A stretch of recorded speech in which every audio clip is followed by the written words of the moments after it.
Howdy everybody, it's Adam from hatingongirlsandbookstores.com, and this is my very first video review. This is going to be about Across the Universe by Beth Revis. I hope I'm saying her last name right, and I'm just going to delve right into it. Across the Universe is about a gigantic Okinawa-sized spaceship traveling 300 years across the universe, clever title, right? To get to a planet that nobody's ever heard of before, that nobody's ever visited before, it might not even support human life. It might even have aliens on it for all we know. Anyways, in order for them to get through the journey, certain people have to be frozen, and then other people get to live on board the ship because it's going to be a generational spaceship. Now, you have two main characters. One is Amy, the other is Elder. Amy, unfortunately, gets unfrozen early. More on that in a minute. And Elder is actually the future leader of the spaceship. There's an Elder and an Eldest. You see, apparently a plague wiped out part of the spaceship inhabitants, the ones that lived on there. Well, Amy gets unfrozen, and then there's a series of murders of other people who are becoming unfrozen. And it's up to her and Elder's friend, whose name I forget, to figure out what is going on, who is unfreezing these people.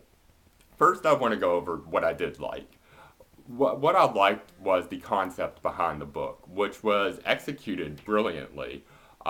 You have this dystopian culture that arises out of the ashes of this plague that people are only allowed on certain levels, and then you have an artist cast, and then you have a farming cast, and then you have a leadership cast. It's very dystopian. I like the concept. They develop their own culture, their own way of speaking, their own art, their own science, everything like that. Just beautifully executed. Beth Revis also at certain points made me feel like I was living in a used Toyota because it just felt claustrophobic. The main characters were fairly interesting, and they actually fall into the category of the book that I did not like.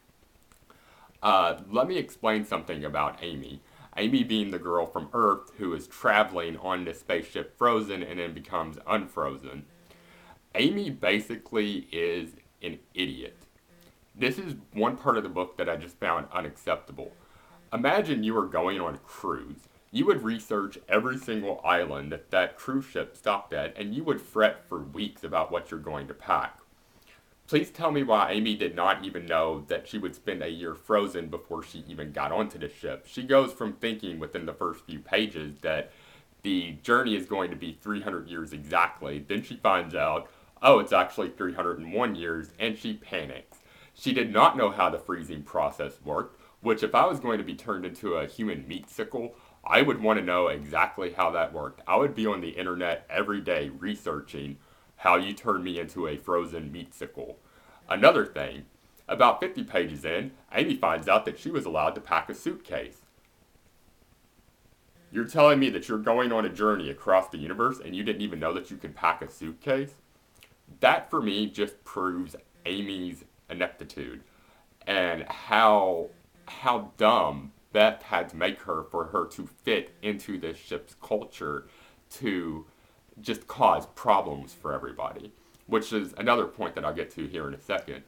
Then we have Elder, who might be the worst character of them all because his motives are purely to get laid. I wish part of me were making that up, but Eldest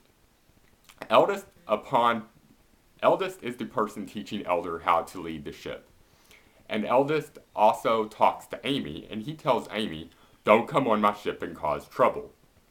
The first thing that Amy does is cause trouble. And it's sometimes through no fault of her own, but Amy outright within the first 60 pages decides, hey, you know what, this might be working for this ship, but I think everything here needs to change.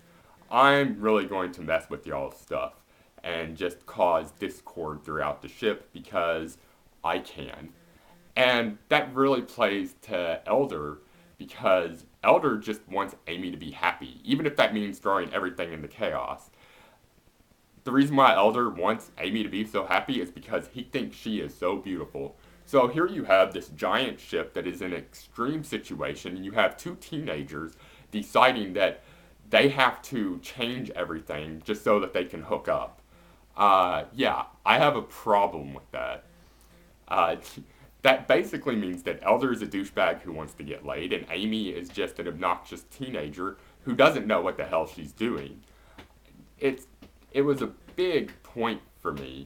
It's why I only gave this book 3 out of 5 stars on Goodreads, which if you didn't add me on Goodreads yet, you should. But I really just eventually wanted to call this book something something space murder because that's all it really is. It is Amy and Elder trying to figure out who is unfreezing the frozen people, of which Amy's parents are down there. The ending left me. I saw the ending a mile away, and I'm not afraid to admit that. But that is basically my very first review. That's everything that I didn't like about it, things that I did like about it, and what it's about.